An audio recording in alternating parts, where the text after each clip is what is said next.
हरिः ओं तत्सत्। श्रीमते रामचन्द्राय नमः। ॐ नमः परमहंसास्वादितचरणकमलचिन्मकरन्दाय भक्तजनमानसनिवासाय श्रीरामचन्द्राय। वागीशायस्य वदने लक्ष्मणस्य च वक्षसे यस्यास्ते हृदये संवित् तं नृसिंहमहं भजे।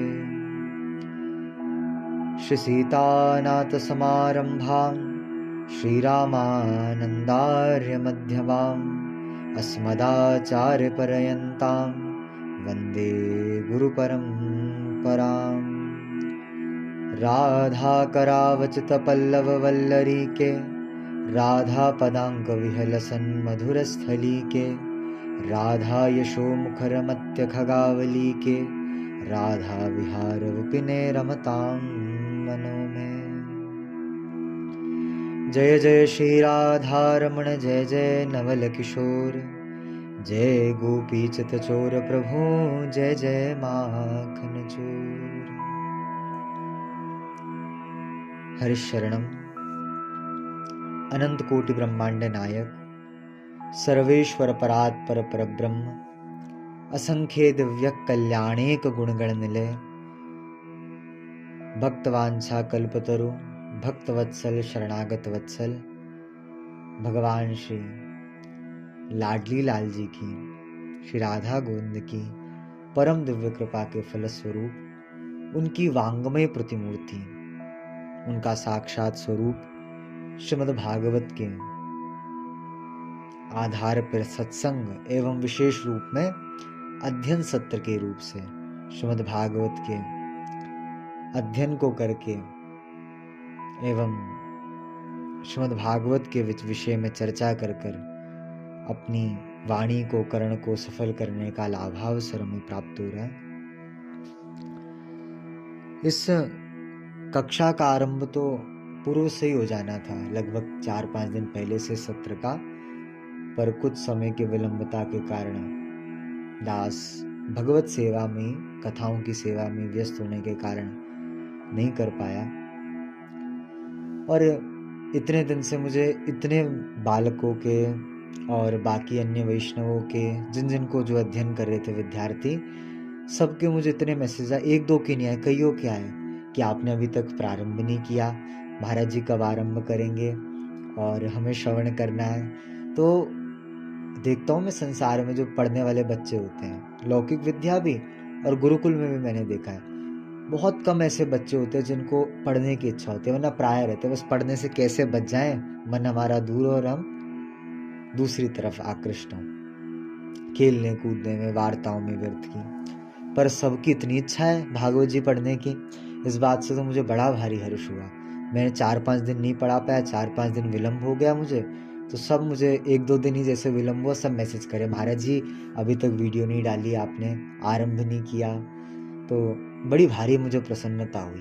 कईयों ने तो कॉल करके भी पूछा, बहुत प्रसन्नता हुई ऐसा विचार जान के कि सबको इतनी उत्कट अभिलाषा है श्रवण करने की दास से। तो आज से श्रीमद् भागवत के ऊपर हम चर्चा करेंगे। यथार्थ में हम सबका सौभाग्य है कि भागवत जी जैसे ग्रंथ को अध्ययन करने का हमें लाभावसर मिल रहा है, क्योंकि विद्या अध्ययन के बहाने तो सब कहते हैं हम विद्यार्थी हैं। विद्यार्थी कौन होता है? जिसका विद्या रूपी अर्थ हो, जो विद्या कमा रहा हो उसे विद्यार्थी कहते हैं। और विद्या ही विद्यार्थी का यथार्थ धन होता है, क्योंकि श्री भर्तृहरि जी कहते हैं विद्या नाम नरस्य रूपमधिकम प्रच्छन्न धनम। विद्या क्या है? विद्या व्यक्ति की रूप से, लौकिक धन से सबसे अधिक उत्कृष्ट जो संपत्ति उसके पास है, जो धन उसके पास है, वह यथार्थ में विद्या ही है उसकी।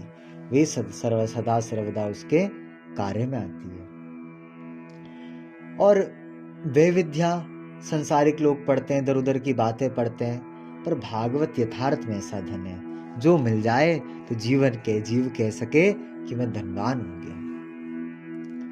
क्योंकि सकल भुवन मध्ये निर्धनास्तेपि धन्या येषाम हृदय वसति श्री हरिभक्ति रेख तुभ्याम। सारे लोक लोकांतरों में वे व्यक्ति धन्य है जिसके हृदय में श्री ठाकुर जी की, श्री किशोरी जी की भक्ति स्थापित है।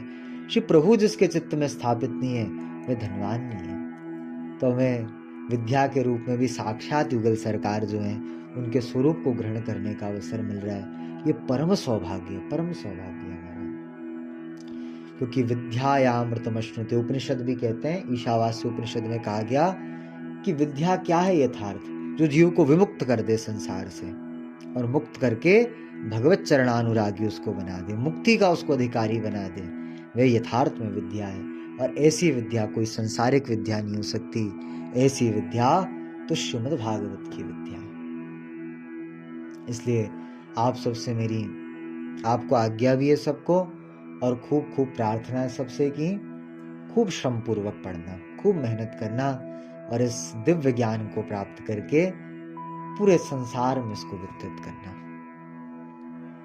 कि सबको ठाकुर जी है विद्या। ये जो ज्ञान है भागवत का, ये कोई संसारिक ज्ञान नहीं है या कोई अन्य ज्ञान नहीं है। ये ज्ञान साक्षात युगल सरकार है और युगल सरकार इस ज्ञान के रूप में हृदय में श्रद्धा पूर्वक सुनेंगे तो युगल सरकार ही बैठ जाएंगे और उन्हीं युगल का सदा सर्वदा बखान करना है। खूब श्रम करके अध्ययन करना ही चाहिए। क्योंकि हमारे पूज्य दादा गुरुदेव, पूज्य सदगुरुदेव श्री मलुक पीठाधीश्वर पूज्य महाराज श्री के गुरुदेव श्री भक्तमाली जी महाराज, वह कहा करते अनेक बारों में जब विद्या अध्ययन की बात बताते अपनी, तो कहा करते सुखार्थी वा त्यजेत विद्याम और विद्यार्थी वा त्यजेत सुखम। जिसको सुख सुविधाओं की कामना हो, आराम की कामना, आराम से रहें आराम, उसको विद्या अध्ययन करने की इच्छा नहीं रखनी चाहिए। जिसको सुख की कामना हो और जिसको विद्या की कामना हो उसको सुख का त्याग कर देना चाहिए। विद्या की कामना जिसको हो उसको सुख सुविधाओं का परित्याग करके विद्या अध्ययन करना चाहिए, और जिसको सुख सुविधाओं की कामना हो उसको विद्या को दूर से नमस्कार कर लेना चाहिए। उसको विद्या नहीं मिलने वाली। जो कहे हम तो आराम करेंगे, ऐसे करके पढ़ेंगे, वो नहीं। श्रम तो करना पड़ता है शास्त्रों में, तभी शास्त्र आते हैं। और मैं एक विनोद की बात बता दूं, हमारे पूज्य जगत गुरु तुलसी पीठाधीश्वर पूज्य जगत गुरु श्री स्वामी रामभद्राचार्य जी महाराज एक बात कहा करते हैं, विद्या किसी के पिता की संपत्ति नहीं है। उनके श्रीमुख से मैंने सुना, विद्या किसी के, उन्होंने अपने शब्दों में कहा, मैं थोड़ा शब्द बदल के कह रहा हूँ बस बात को, कि विद्या किसी के पिता की, किसी के दादा, इनकी संपत्ति नहीं है कि उसको मिल जाए। वो शास्त्र है, श्रम करना पड़ता है। जो श्रम करे उसी को शास्त्र आते हैं। श्री वृंदावन में मलुक पीठ में वे प्रवचन कर रहे थे शुक्र रामायण पर, उसी समय उन्होंने बात कही थी।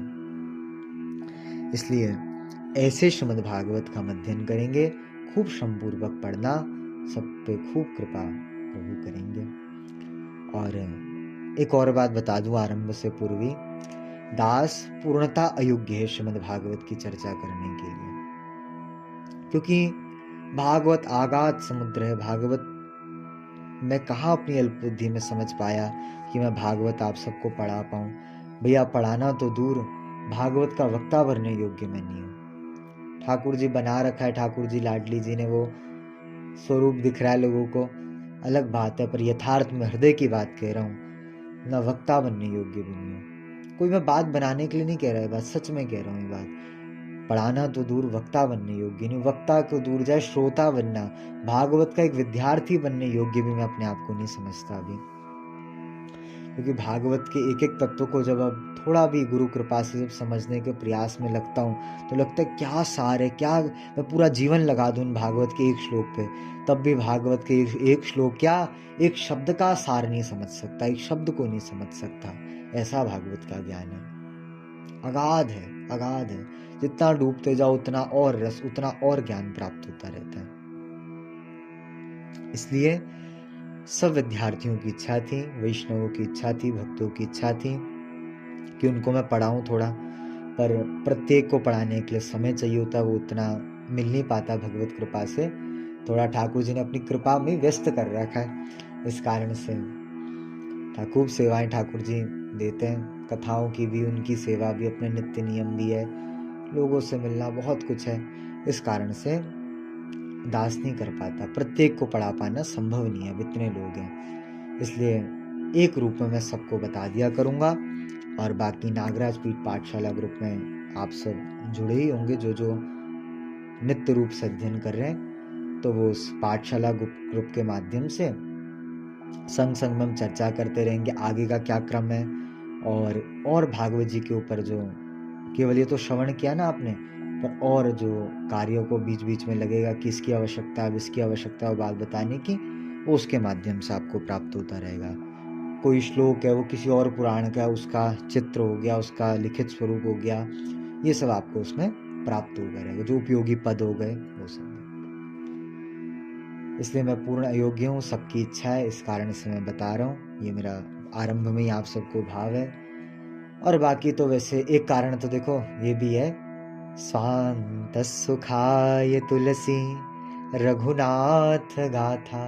गोस्वामी जी कह रहे हैं, आरंभ में गोस्वामी जी ने कहा मानस जी में कि मैं स्वांत सुखाय, अपने सुख के लिए मानस जी की कथा कर रहा हूँ। किसी को सुख मिले बहुत अच्छी बात है, पर किसी को मिले ना मिले, मुझे बड़ा भारी सुख मिल रहा है अपने रघुनाथ जी की चर्चा करने में। उसी प्रकार मैं भी कह रहा हूँ, किसी को अध्ययन करना हो सो करे, न करना हो न करे, सुनना हो सुने, न सुनना हो न सुने। मैं तो केवल अपने युगल सरकार को राजी करने के लिए, उनको प्रसन्न करने के लिए और अपने सुख के लिए, उनकी चर्चा करके अपने आप को सुख मिलता है, इस कारण से केवल ये चर्चा प्रस्तुत कर रहा हूँ सबके मध्य। हम वैष्णवों का धन श्रीमद् भागवत है, ये कोई सामान्य, ये तो वैष्णवा नाम धनम, वैष्णवों का धन श्रीमद् भागवत है। तो अपने निज धन का आप सबके सम्मुख प्रकाश कर रहा हूँ। खूब आदर पूर्वक अपने हृदय में प्रेम रूपी पात्र को धारण करते हुए इस दिव्य भागवत रूपी धन को ग्रहण करना। खूब विचार है किस प्रकार आरंभ किया जाए। तो अभी इस समय में भागवत जी का एक संक्षिप्त पारायण आपको सुना रहा हूँ। ये अभी संक्षिप्त पारायण का हमने आरंभ किया, विस्तृत पारायण भी करेंगे। संक्षिप्त पारायण पहले क्यों कर रहे हैं? क्योंकि संक्षिप्त पारायण से क्या होगा, सारा स्वरूप आप सबको समझ आ जाएगा। सारा स्वरूप यानी मैं प्रत्येक अध्याय पे चर्चा करूंगा भागवत जी के, प्रत्येक अध्याय का कुछ कुछ मुख्य मुख्य जो विषय, उन विषयों के ऊपर मुख्य मुख्य श्लोकों के ऊपर चर्चा करके आपको बताऊंगा। बाकी कथानक रूप से क्रम बता दूंगा। ये संक्षिप्त पारायण में होगा। लगभग मुझे लगता है, मेरा प्रयास है अभी तो 1-2 महीने में मैं पूर्ण कर दूं ये संक्षिप्त पारायण।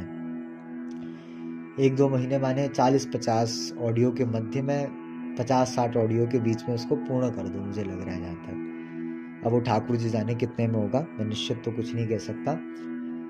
पर एक उसके बाद जब ये संक्षिप्त पारायण पूर्ण हो जाएगा, उसके तुरंत बाद ही हम आरंभ करेंगे। जिस दिन से संक्षिप्त पूरा हुआ उसके 1-2 दिन में, उसी के अगले दिन ऐसा आरंभ करेंगे विस्तृत पारायण का। विस्तृत पारायण में क्या होगा, प्रत्येक अध्याय पे चर्चा, भागवत के से एक एक श्लोक के ऊपर एक स्तुति है, उसकी एक स्तुति के ऊपर एक एक शब्द के ऊपर चर्चा। अभी तो इस संक्षिप्त पारायण में क्या करूंगा, जैसे मान लो कुंती स्तुति आ गई, 2-4 प्रमुख प्रमुख श्लोकों का भाव बता दिया, वो कह दिया।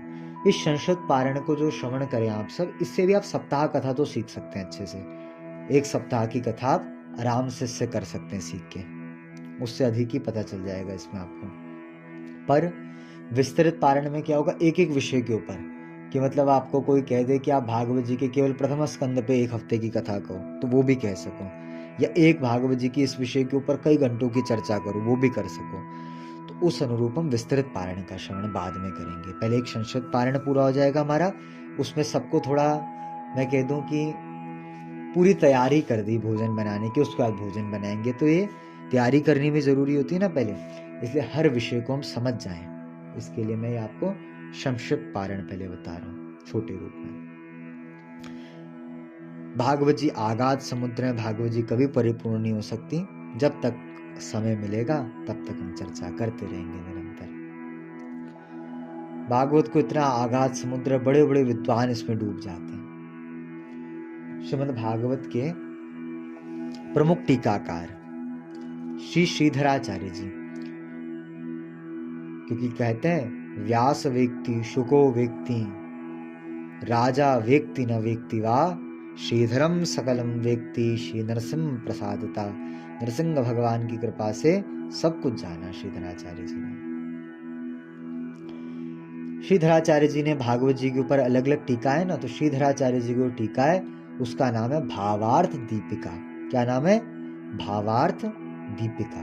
इन बातों को याद रखना, भी प्रश्नोत्तरी भी होगी बाद में ग्रुप में, तो उस समय भी आपको याद आएंगी जो जो बातें मैं बता रहा हूँ। एकाग्रता पूर्वक सुनना। श्रीधराचार्य जी की भागवत टीका का नाम क्या है? भावार्थ दीपिका। भागवत जितने आगाध हैं इस विषय में श्रीधराचार्य जी आरंभ में ही कह रहे हैं, क्वाहम मंदमत शुद्रा मथनम क्षीरवारिधे किम तत्र प्रमाणुर्वै यत्र मज्जति मंदरा यत्र मज्जति मंदरा।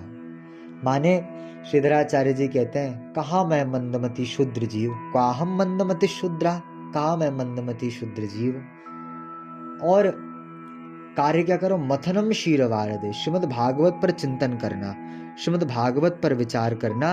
ये तो क्षीर समुद्र के मंथन जैसा है, क्षीर सागर का जो मंथन है उसके जैसा है ये भागवत जी के ऊपर विचार करना, जिस कार्य को मैं अब कर रहा हूं। क्योंकि ये क्षीर समुद्र कैसा है? भागवत रूपी क्षीर समुद्र कैसा है? यत्र मज्जति मंदरा, जहां बड़े बड़े मंदर, मंदर माने मंदराचल डूब जाते हैं। कौन सा मंदराचल डूबा है भागवत जी में? परमहंस चक्र चूड़ामणि श्री शुकाचार्य जी, सुखदेव जी डूब गए इस भागवत रूपी मंदराचल में। सुखदेव जी क्या है? भागवत के मंदराचल हैं, और क्षीर समुद्र में सुखदेव जी डूब जाते हैं। आप कहोगे कब डूबे सुखदेव जी? तो श्रीमद् भागवत के उत्तरार्ध में लगभग 80 या 81 अध्याय में सुदामा जी का चरित्र है। सुदामा जी के चरित्र में श्री सूत जी महाराज कहते हैं कि सुखदेव जी कथा कहने लगे, और कथा कहते हुए क्या हुआ? वासुदेवे भगवती निमग्न हृदयो ब्रवीत। सुखदेव जी क्या कहा? निमग्न हृदयो ब्रवीत। निमग्न हृदयों का अर्थ क्या निकालोगे आप? उनका हृदय निमग्न हो चुका है श्रीमद् भागवत में, ये निमग्न हृदय का अर्थ है। सुखदेव जी निमग्न हृदय होके कह रहे, हमारे पूज्य दादा गुरुदेव भक्तमाली जी भाव दिया करते कि सुखदेव जी डूब गए। तब ऋषि गणों ने, परीक्षित जी आदि सब ऋषि भी बैठे थे ना, पाराशर जी, व्यास जी, वशिष्ठ जी, विश्वामित्र, सारे ऋषि बैठे थे परीक्षित जी को जब श्राप लगा उसके बाद आके गंगा जी के तट पे। तो सब ऋषियों ने कीर्तन करा, तब सुखदेव जी की समाधि खुली। ये भाव दिया करते पूज्य भक्तमाली जी महाराज, क्योंकि निमग्न इतने हृदय को समाधि लग गई मानो सुखदेव जी की कुछ क्षण के लिए, तो भगवान की सुदामा चरित्र को सुनकर कि कैसे सुदामा जी भगवान के मित्र थे, और इतना प्रिय सुखदेव जी को सुदामा चरित्र, उन्हें डूब गए। तो भागवत जी के विषय में जब सुखदेव जी ऐसे मंदराचल, परमहंस चक्र चूड़ामणि जो ऐसे सुखदेव जी ऐसे मंदराचल डूब सकते हैं, तो कहते क्वाहम मंदमति शुद्रा, मैं कैसे नहीं डूब जाऊं, मैं कैसे इस भागवत जी का पार पाऊं, कैसे इस पे चिंतन करूं, कैसे इस पे विचार करूं। तब श्रीमद् भागवत का जो मंगलाचरण करा श्रीधराचार्य जी ने भावार्थ प्रदीपिका में, तो श्रीधराचार्य जी उसमें श्लोक कहते हैं, ओम नमः परमहंसास्वादित चरण कमल चिन्मकरंदाय भक्त जन मानस निवासाय श्री रामचंद्राय। अब कोई पूछे कि भक्तजनों के हृदय में निवास करने वाले श्री राम जी को हम प्रणाम करते हैं, राम जी के विश्लेषण है इसमें, तो राम जी की स्तुति क्यों कर रहे हैं श्रीधराचार्य जी? राम जी की स्तुति का क्या कारण है? अब हम करें तो चलो, हम तो रामानंद संप्रदाय से मैं करूं तो कोई बड़ी बात नहीं अपने मंगलाचरण में, पर श्रीधराचार्य जी क्यों कर रहे हैं? वो भागवत जी की टीका लिख रहे हैं, और ऐसा तो नहीं कि रामानंद संप्रदाय में दीक्षा हुई है उनकी, फिर क्यों श्रीधराचार्य जी ये बात कह रहे हैं? तो इसके ऊपर श्रीमद् भागवत की जो भावार्थ दीपिका टीका है उसकी बहुत गंभीर है टीका भी, ये भी सब मुश्किल से समझ पाते हैं। इसके लिए पूज्य पंडित श्री बंशीधर जी ने इस श्रीमद् भागवत की श्रीधरी टीका के ऊपर एक और टीका लिखी। जैसे व्याकरण सिद्धांत कौमुदी है, वो प्रकरण ग्रंथ है, वो समझ नहीं आता, वो व्याकरण सिद्धांत कौमुदी समझ नहीं आती, तो उसके लिए उसका जो ग्रंथ है उसके संग का, वो ग्रंथ क्या उसको समझ, लघु सिद्धांत कौमुदी। कौमुदी माने प्रकाशिका होती है, तो लघु उसके शब्द क्यों आए? क्योंकि उसकी प्रकाशिता है व्याकरण के अनुसार। वैसी श्रीमद् भागवत की टीका, श्रीधरी टीका, भावार्थ दीपिका जिसका नाम है, इसके ऊपर भावार्थ दीपिका प्रकाश पंडित श्री बंशीधर जी ने लिखा है। उसको जब कोई पढ़े तो तब थोड़ी उसको श्रीधरी टीका समझ आ सकती है, इतनी क्लिष्ट है, थोड़ी ऐसी है भावार्थ दीपिका टीका। हल्की क्लिष्ट है, मतलब हल्की क्लिष्ट है, पर कलयुगी प्राणी है, उनको समझ नहीं आती शीघ्रता से। अब इसका भाव क्या यहाँ पे श्रीधराचार्य जी ने कह दिया, उसके भाव के प्रकाश के लिए पंडित श्री वंशीधर जी ने टीका लिखी उसमें, भावार्थ दीपिका प्रकाश उसका नाम है। ठीक, तो उस भावार्थ प्रदीपिका प्रकाश में श्री पंडित बंशीधर जी लिखते हैं, उन्होंने श्री रामस्तुति क्यों करी श्रीधराचार्य जी ने? तो राम स्तुति का कारण वे कहते हैं, श्रीधराचार्य जी ने सोचा किनकी स्तुति करूं, उनका भागवत आगाध समुद्र है, समुद्र के ऊपर सेतु बनाना तो हमारे रघुनाथ जी को आता है। हाँ, भगवान के अन्य अवतार है, जैसे चोरी करनी हो तो कौन से अवतार का स्मरण करोगे आप सब? श्री बालकृष्ण प्रभु का ही करोगे, क्योंकि वही है चौर जार शिखामणि, उनका करोगे। जहां ब्रह्म तेज की बात है तो आप परशुराम जी का करोगे, वटुक ब्रह्मचारी की बात आए भगवान के स्वरूप में तो आप वामन जी का स्मरण करोगे, जहां पृथ्वी की रक्षा की बात है वराह भगवान का स्वरूप का स्मरण करोगे, या स्त्री रूप में बात है मोहिनी भगवान का स्मरण करोगे, जहां कलयुग के अंत में जब दुष्ट आ जाएंगे बहुत सारे, उनके विनाश के लिए भगवान कलयुग में जो अवतार लेंगे वो कौन सा कल्कि हो जाएगा। ऐसी जहां पे बात है कि क्षीर सागर है बड़ा, इससे पार उतरना है, तो राम जी सागर से पार उतारने के लिए पुल बनाना जानते हैं। इसके लिए श्री राम स्मरण श्रीधराचार्य जी करते हैं। ये इसमें भाव क्यों दिया? राम स्मरण का कारण क्या है, श्री राम जी की वंदना का कारण क्या है कि भागवत रूपी आगाध समुद्र है, कैसे इसका पारावार पाऊं, तो वो क्या करते हैं, राम जी का स्मरण, राम जी की स्तुति यहाँ पे कर देते हैं। वरना श्री कृष्ण चंद्राय कह देते ना श्लोक का छंद बिगड़ता, ना भाव बिगड़ता, ठाकुर जी राम अंतर थोड़ी ना, नाम बदल देते, पर राम जी का स्मरण क्यों कर रहे हैं? क्योंकि भागवत रूपी आगाध समुद्र है, ये इसका तात्पर्य। इस बात को बताने का तात्पर्य इतना है, भागवत आगाध समुद्र। और थोड़ा आपको श्रीधरी टीका, जो प्रधान टीका भागवत जी की श्रीधरी टीका, इसके बारे में भी पता चल जाए। श्रीधरी टीका के ऊपर साक्षात श्री ठाकुर जी ने आके हस्ताक्षर किए हैं, सारे संप्रदायों में मान्य टीका है, ठाकुर जी ने हस्ताक्षर किए, माने टीका बिल्कुल प्रमाणित टीका है भागवत जी की, इसमें जो जो लिखा है वो पूर्ण प्रमाण के साथ लिखा है। वरना कई टीकाओं को कोई संप्रदाय मानता है, कोई नहीं मानता, कोई किसी को कोई मानता है, कोई नहीं मानता, पर श्रीधरी टीका का आदर प्रत्येक संप्रदाय में हो जाता है। ये भाव है। श्रीमद् भागवत रस का ग्रंथ आगाध रस इसमें है, इसलिए श्री किशोरी जी की कृपा से समझ आएगा ये ग्रंथ। बिना राधिका कृपा के कोई इस ग्रंथ को नहीं समझ पाया। किशोरी जी के प्राण प्रिय जो शुक हैं वही श्री सुखदेव जी हैं, नित्य गौलोक के जो शुक हैं वही सुखदेव जी हैं, इसलिए वो समझ पाया भागवत। और यदि हमें भागवत समझनी है, हमें श्री राधा कृपा का आश्रय अवश्य लेना पड़ेगा। किशोरी जी से प्रार्थना किया कीजिए नित्य पढ़ने से पहले, हे श्री जी हमें समझ आ जाए भागवत जी।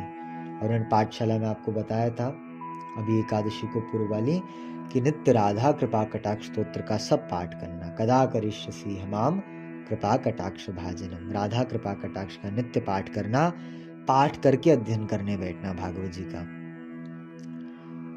अध्ययन करने जब पाठ करके बैठोगे तो खूब भागवत जी कृपा करेंगे, श्री जी ठाकुर जी कृपा करेंगे, और उनकी कृपा कटाक्ष के बल पर भागवत के किसी तत्व को आप कुछ समझ पाओ, ये संभव है। अन्यथा साक्षात युगल सरकार है, कैसे समझोगे?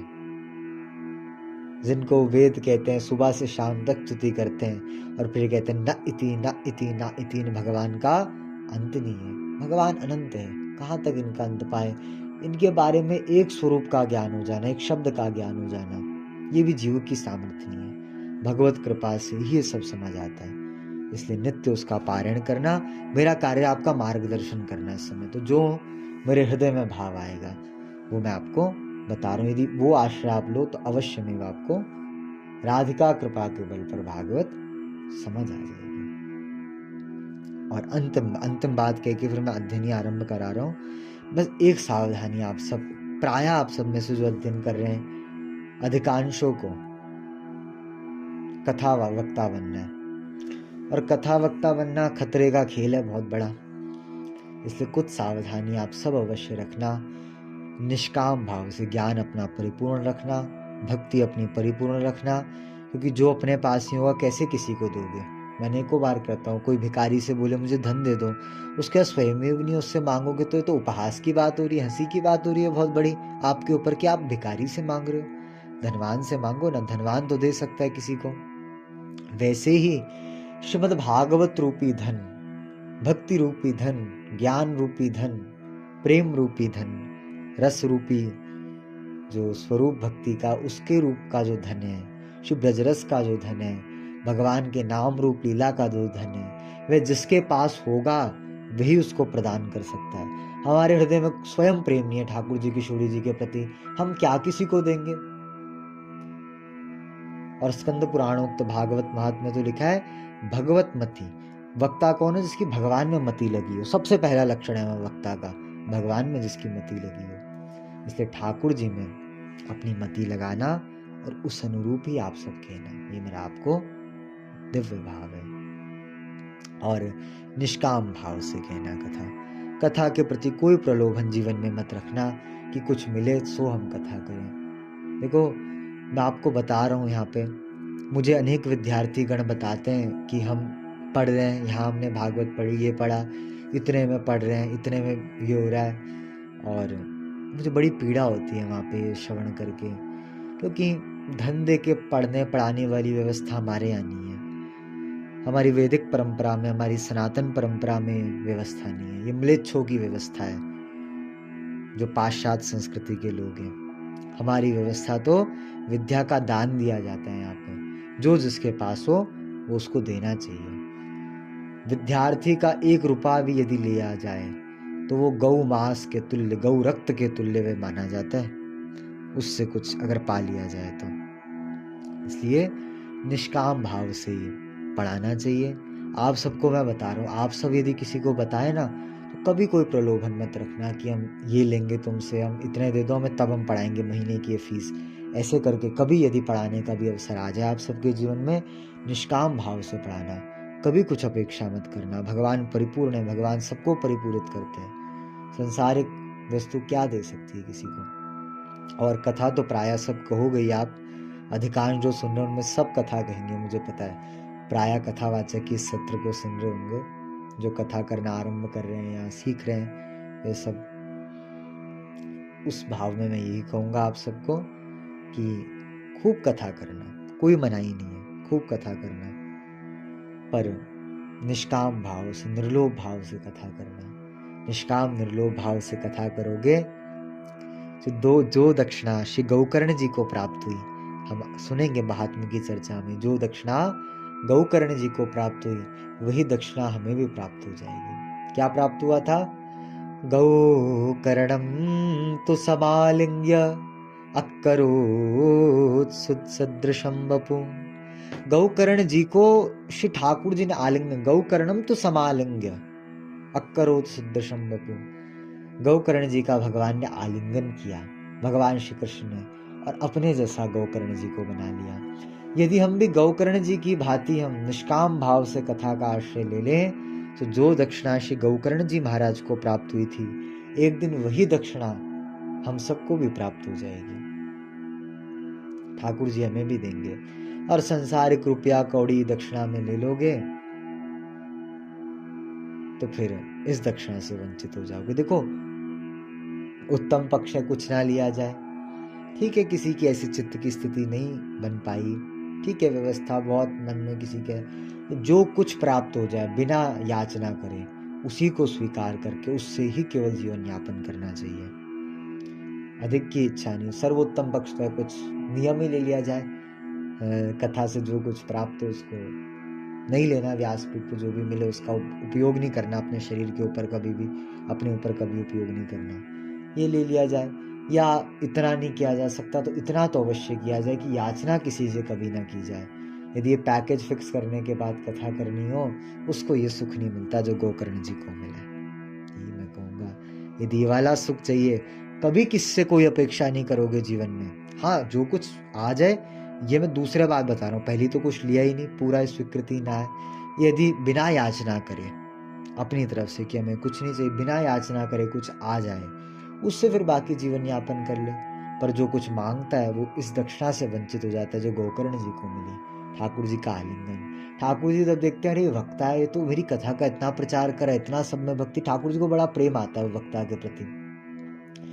अब कुछ ले लें तो फिर हिसाब किताब बराबर, तुमने हमें दिया, हमने तुम्हें दिया, हिसाब किताब बराबर होने लग जाएगा फिर। और जब कोई व्यक्ति किसी वस्तु की कामना नहीं करता, ठाकुर जी कहते इसको तो कुछ नहीं चाहिए, क्या दूं? तो ठाकुर जी का जब कुछ नहीं रह जाता देने को, उसको कुछ चाहिए ही नहीं सामने वाले को, तो ठाकुर जी अपना सर्वस्व भूत आलिंगन उस भाग्यशाली जीव को देते हैं और वह आलिंगन देकर उसको कृतकृत्य कर देते हैं। इसलिए संसारिक रुपया कौड़ियों की आवश्यकता हो, उसकी इच्छा हो तो खूब पैकेज बनाओ, कोई मनाही नहीं है। पर ठाकुर जी की यदि प्राप्ति की इच्छा हो, भगवान एक दिन हमें आलिंगन कर दें, ठाकुर जी इस नेत्रों के समक्ष आ जाएं एक बार, ये यदि कामना हो, उनकी प्राप्ति की, उनके प्रेम की कामना हो, निष्काम भाव से ही भागवत का आश्रय लेना, निष्काम भाव से कहना, निष्काम भाव से पढ़ाना, ये मेरी आप सबको भाव है। अब केवल ये मैंने मात्र प्रथम दिवस था ना, इसलिए मैंने इतने दिन का अध्ययन करना है, तो भूमिका सुदृढ़ होनी चाहिए। तो जो जो सावधानी रखने की बातें और जिस प्रकार आप सबको अध्ययन करना है वो मैंने आपको शैली बता दी, महिमा बता दी, खूब कृपा हम पे जो हम अध्ययन कर पा रहे हैं। इसलिए अब दिव्य भाव से आपसे पढ़ना भागवत जी। अब मैं सबसे पहले श्रीमद् भागवत शब्द के ऊपर आपको बताऊं। श्रीमद् भागवत शब्द की व्याख्या, उत्पत्ति, फिर भागवत जी पर चर्चा करेंगे। क्या शब्द है श्रीमद् भागवत? भागवत क्या होती है? सबसे पहले भागवत में कितने अक्षर है? 4 अक्षर भागवत में। भा माने क्या होता है? भा माने भक्ति वाचका, भा भक्ति का वाचक है, भा से भक्ति। फिर दूसरा शब्द क्या है भा के बाद? ग। गा माने गा से क्या था? ग का चाहे शब्द गा हो और वो ज्ञा है, ज्ञान का तो ज्ञा हो गया, ये गा है, परंतु फिर भी ज्ञान तत्व जो साउंड आ रहा है वो गा का आ रहा है, तो भा से भक्ति, ग से ज्ञान। और जो मैंने आपको बताया ना, मैंने ग्रुप में, नागराज पीठ के ग्रुप से आप प्रायः सब जुड़े ही हैं, उसमें मैंने फोटो भेजी है भागवत जी के शब्द के अर्थ की। 3 उत्पत्तियां जो मैं बता रहा हूँ उनकी मैंने हस्तलिखित रूप में आपको फोटोज भेजी है, उसमें वो सब लिखा हुआ है अच्छे से, तो उसको आप देख लेना, या तो पढ़ने से पहले इसको देख लेना, एक बार सुनो अच्छे से, उसके बाद सुनने के बाद उसको अवश्य पढ़ना। वो पढ़ने के बाद सुनो या पढ़कर सुनो, ऐसे करके जब सुनोगे आपको अच्छे से पहले सुन लो इस बात को, उसके बाद उसको पढ़ना है एक बार जो लिखा गया है वहाँ पे। चाहो तो उसको लिख भी लो, और यदि आपने लिख लिया तो सुनते सुनते साथ में देखते भी रहो अपनी पुस्तक में जो भागवत शब्द का अर्थ है। क्या है भागवत का? भ से भक्ति, ग से ज्ञान, व से वैराग्य और त से तत्व मानव। बस भ से भक्ति, ग से ज्ञान, व से वैराग्य और ता से तत्व। माने भक्ति ज्ञान वैराग्य की, तत्व की जिस ग्रंथ में चर्चा की जाती है वे श्रीमद् भागवत, ये भी भाव है। या भक्ति ज्ञान वैराग्य का तारण जिस ग्रंथ में होता है, क्योंकि भक्ति सुतौ तौ तरुणो गृहीत्वा, भागवत की कथा सुनने से नारद जी महाराज ने भागवत की कथा का आयोजन करवाया, उनके आग्रह पर हुआ, सनकादिक भगवान वक्ता बने। तो जब कथा हुई तो भागवत जी का महात्म्य चल रहा था, उसी बीच में भक्ति सुतौ तौ तरुणो गृहीत्वा प्रेमे करूपा सहसाभिलाषी श्री कृष्ण गोविंद हरे मुरारे नाथेति नामानि मुहुर्वदन्ति। तो भागवत कथा सुनने से भक्ति का तारण हो गया, भक्ति का जो कष्ट था, भक्ति ज्ञान वैराग्य कष्ट का तारण हुआ, इस कारण से भागवत शब्द है। भा से भक्ति, गा से ज्ञान, वा से वैराग्य, इससे जिनका तारण हो जाए। पहला एक ये स्वरूप भी है। दूसरा जो मेरे हृदय में भाव है मैं वो आपको बता रहा हूँ। भ से भक्ति, ग से ज्ञान, वा से वैराग्य और ता से तत्व। तत्व आने परम तत्व। भागवत क्या करती है? जब ज्ञान वैराग्य के संग श्री भक्ति महारानी हमारे हृदय में प्रकट हो जाती है, और वह भक्ति ज्ञान वैराग्य के संग तो परम प्रसन्न में भक्ति महारानी रहती है, और वे भक्ति महारानी हमारे हृदय में जो ज्ञान वैराग्य के संग भक्ति है वह परम प्रसन्न रहती है, और वे भक्ति महारानी हमारे हृदय में परम तत्व, क्योंकि तत्व न के तत्व जग जीवन श्री कृष्ण चंद्र, कृष्ण को तत्व मेरी राधिका किशोरी है। इसलिए तत्वों के तत्व ठाकुर जी हैं, ठाकुर जी का तत्व किशोरी जी हैं। उन युगल तत्व का, उन युगल सरकार के जो परम तत्व है उसको हृदय में प्रकट करने वाला ग्रंथ श्रीमद् भागवत है। भक्ति ज्ञान वैराग्य को उत्पन्न करती है, और ज्ञान वैराग्य के साथ जब भक्ति हृदय में होती है और परम प्रसन्न होती है तो श्रीमद् भागवती कहती है। और जब भक्ति महारानी परम प्रसन्न रहती हैं तो भक्ति भक्तिषु गोविंद स्वरूप कर्त्री, भागवत जी के महात्म के पद्म पुराणों महात्म के 4 अध्याय का 71वां श्लोक है लगभग, शायद हाँ 71वां श्लोक है। तो कहते हैं भक्तिषु गोविंद स्वरूप कर्त्री। भक्ति क्या करती है? भक्ति भक्त के हृदय में गोविंद के स्वरूप को प्रकट कर देती है। तो इसी कारण से भक्ति ज्ञान वैराग्य के परम तत्व की जिस ग्रंथ में चर्चा की गई है, मैं बार बार इसलिए बता रहा हूं ताकि याद हो जाए, भक्ति ज्ञान वैराग्य को जीव के हृदय में बैठाकर, और जब भक्ति ज्ञान वैराग्य आ जाएगा जीव का हृदय परम प्रसन्न होने लग जाएगा, भक्ति परम प्रसन्न हो जाएगी, जीव को भी प्रसन्न कर देगी और परम तत्व युगल सरकार को उसके चित्त में प्रादुर्भूत कर देगी। इसलिए भागवत है भक्ति ज्ञान वैराग्य और तत्व, परम तत्व युगल सरकार प्रकट होंगे, इसलिए तत्ववेता से। ये हुआ प्रथम अर्थ। दूसरा अर्थ क्या है? दूसरा अर्थ होता है भागवत माने क्या होता है? भगवत हम कहेंगे तो भगवान का शब्द होगा, भगवत भगवती भगवान ये सब हम कहते तो भगवान के लिए, पर भागवत आ लग गया ना इसमें, तो संस्कृत में एक मात्रा का भी बहुत फर्क पड़ जाता है, शब्द बदल जाता है बिल्कुल। तो भागवत जब आया तो माने भगवतः इमे भागवता, भगवान के जो हों उनको भागवत कहते हैं। भगवता इमे भागवता, भगवान के जो उन्हें भागवत कहते हैं। भगवान के जो संबंधी हों, जैसे हमारा, हमने कहा ना ये हमारी माता है, ये हमारे पिता हैं, ये हमारा भ्राता है, ये हमारी भगिनी है, ये हमारा अमुक है, ये सब हम कहेंगे। तो यह वैसी जब हम कहेंगे हमारा है मानिए हमारा अमुक है, तो वैसी जो भगवान का हो, भगवान के मतलब सरल शब्दों में कहूं तो जो भगवान के रिलेटिव हैं उन्हें क्या कहेंगे? भागवत। तो भगवता इमे भागवता, तस्येदम से अण प्रत्यय हुआ, यहाँ पे व्याकरण की दृष्टि तस्येदम से अण प्रत्यय हुआ। तो इसका पूर्ण भाव क्या होगा? श्रीमद् भागवत अब करना है तो श्रीमंतः, श्रीमंता माने श्री कहते हैं भक्ति को, ठीक, श्री कहते हैं भक्ति को। तो भक्ति जिन भागवतों के अंदर है उनका चरित्र जिस ग्रंथ में वर्णित है उसे कहते हैं भागवत। श्रीमंतः भागवतः वर्णिता यस्मिन् ग्रंथे तत् श्रीमद् भागवतम। श्रीमंतः भागवता वर्णिता यस्मिन् ग्रंथे तत् श्रीमद् भागवतम। भगवान के संबंधियों का, श्री माने भक्ति, श्रीमंतः, श्रीमंता माने भक्ति से युक्त, भागवत माने भगवान के संबंधी जो है उनका वर्णन जिस ग्रंथ में हो उसे कहते हैं श्रीमद् भागवत।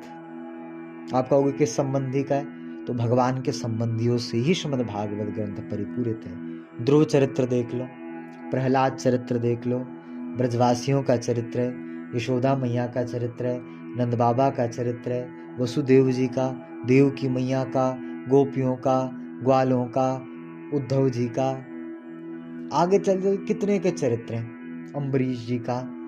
तो हमें भागवत निकालो तो भागवत में प्रत्येक ऐसा शायद ही कोई संत नहीं होगा भागवत जी का जिसमें भगवान के भक्तों का स्मरण हो। स्कंद छोड़ो, अगर ध्यान से देखना चाहो ना भागवत के प्रत्येक अध्याय में भी भगवान के किसी ना किसी भक्त का स्मरण हो जाएगा, क्योंकि भक्त के बिना भगवान की कोई लीला संपादित नहीं होती। जब से भगवान है तब से भगवान के भक्त हैं, जब से श्रीहरि हैं तब से श्रीहरि के भक्त हैं। इसलिए भगवान के जो संबंधी है उनका वर्णन जिस ग्रंथ में, उसे कहते हैं श्रीमद् भागवत। श्रीमंता भगवता वर्णिता यस्मिन् ग्रंथे तत्श्रीमद् भागवतम। ये दो अर्थ हुए, ठीक है। भगवान के रिलेटिव्स को भागवत कहते हैं, उन भगवान के रिलेटिव्स, उन भगवान के संबंधियों का जिस ग्रंथ में वर्णन है उसे कहते हैं भागवत। ये दो भाग हुए। तीसरा शब्द का अर्थ क्या है भागवत का? भगवतः प्रोक्तम भागवतम। भागवत जी को भगवान ने कहा है। भगवता प्रोक्तम, भगवता प्रोक्तम माने प्रोक्तम कहते हैं कहा गया। तो भगवान के द्वारा स्वयं जिस ग्रंथ का वाचन किया जाए उसे कहते हैं भागवत। भगवत प्रोक्तम भागवतम। एक बार ये भाव मैंने विशेष रूप से जगतगुरु श्री रामानंदाचार्य जी, श्री स्वामी रामभद्राचार्य जी महाराज, तुलसी पीठ वाले महाराज जी, उनसे मैंने इस भाव का श्रवण किया था। वे कहा करते कि जब हम श्री प्रभु का चरणामृत पीते हैं, मुख से हम चरणामृत पीते हैं ना प्रभु का, तो मुख से चरणामृत पीते हैं, कान कहते हैं हमें तो पिलाया नहीं तुमने चरणामृत। अब बताओ, रोज कान में चरणामृत डालो जरा, पंचामृत चरणामृत जो ठाकुर जी का है, कान का पर्दा फट जाएगा ऐसा करोगे तो काम। अब क्या करोगे फिर? कान करे हमें चरणामृत पिलाओ, केवल मुख को पिलाते हो, कान के साथ भी अन्याय हो रहा है। कान को भी पिलाना चाहिए चरणामृत, पर कान को कहो तुम श्रीमद् भागवत कथामृत, श्रीमद् भागवत रूपी जो ठाकुर जी का अमृत है ना, उसका पान करो, क्योंकि भागवत ही भगवान का अमृत स्वरूप है। भगवान के मुख से कहा गया है श्रीमद् भागवत। और चरणामृत में क्या होता है? पंचामृत ही तो होता है। पंचामृत से भगवान का अभिषेक होता है, अभिषेक के बाद उसी को चरणामृत कहते हैं। पंचामृत में 5 वस्तुएं डलती हैं। दुध यानी दूध, दही, घी, शहद, मधु जिसे कहते हैं, और शक्कर। इन 5 वस्तुओं से चरणामृत बनता है, इसी से भगवान का अभिषेक होता है। और ये श्रीमद् भागवत पंचामृत इन 5 वस्तुओं से बनता है। और श्रीमद् भागवत कथामृत भी भगवान ने 5 बार कहा है। कब? सबसे पहले भगवान ने, ब्रह्मा जी ने जब तप किया तो ब्रह्मा जी को उपदेश करने के लिए भगवान ने नारायण रूप से ब्रह्मा जी को श्रीमद् भागवत का उपदेश किया।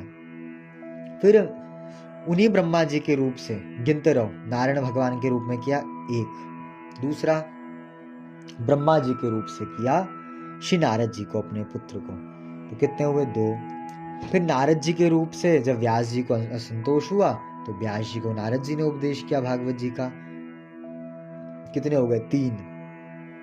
अब चौथा, जब श्री व्यास जी ने भागवत का प्रणयन किया, मनन शीलन किया, और उसके बाद भागवत को समाधि वाणी में 18 श्लोकों में परिणत किया, तो उसका ज्ञान उन्होंने अपने पुत्र परमहंस चक्र चूड़ामणि श्री सुखदेव जी को दिया। कितने हो गए? 4। पहले नारायण भगवान ने, ब्रह्मा जी ने, नारद जी ने, और फिर व्यास ने, 4 हो गए। फिर उस श्रीमद् भागवत को समय आने पर जब परीक्षित अनशन व्रत लेके गंगा जी के तट पे विराज गए, अपने कल्याण के साधन की इच्छा रखी, तो तब साक्षात नंदनंदनी श्री शुकाचार्य जी का, सुखदेव जी का रूप धारण करके श्री परीक्षित के निकट आए। नंदनंदन रूपस्तु श्री शुको भगवान ऋषि। तो सुखदेव जी पधारे, उन सुखदेव जी ने वह कथामृत परीक्षित को प्रदान करा। मतलब 5 बार कहा प्रभु ने। पंचामृत में 5 वस्तु, दूध, घी, दूध, दही, घी, शहद, शक्कर, इसको भी भगवान ने 5 बार कहा। ब्रह्मा, नारद, सबसे पहले नारायण, ब्रह्मा, नारद, व्यास और शुक, इन 5 रूपों में भगवान ने कहा। और उसके बाद भगवान का अभिषेक होता तो 5 चीजें मिल जाती हैं, तो उन 5 को मिलाने के भाव से श्री सूत जी महाराज ने सुखदेव जी के द्वारा कथा सुनी कि उस कथामृत को 88,000 शौनकाद ऋषियों के मध्य कहा। इसलिए स्वयं भगवान ने इस ग्रंथ का इतनी बार वाचन किया, इसलिए कहते हैं भगवत प्रोक्तम। भगवान ने जिस ग्रंथ को कहा उसे कहते हैं भागवत। बाकी ये 3 अर्थ मैंने बताए मुख्य मुख्य, जो मुझे अनुकूल लगे, उचित लगे। बाकी अर्थ बहुत निकलते हैं, क्योंकि हमारा व्याकरण में कहते हैं शब्दाह कामधेनवा।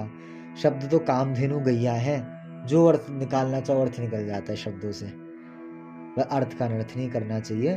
बाकी कोई भी अर्थ, शब्द इतना अर्थ होता है एक शब्द का, आप निकालते रहो। जितनी आपकी व्याकरण आपने पढ़ी होगी उतने आप नवीन नवीन अर्थ निकाल लोगे इससे। इसलिए व्याकरण भी पढ़नी चाहिए।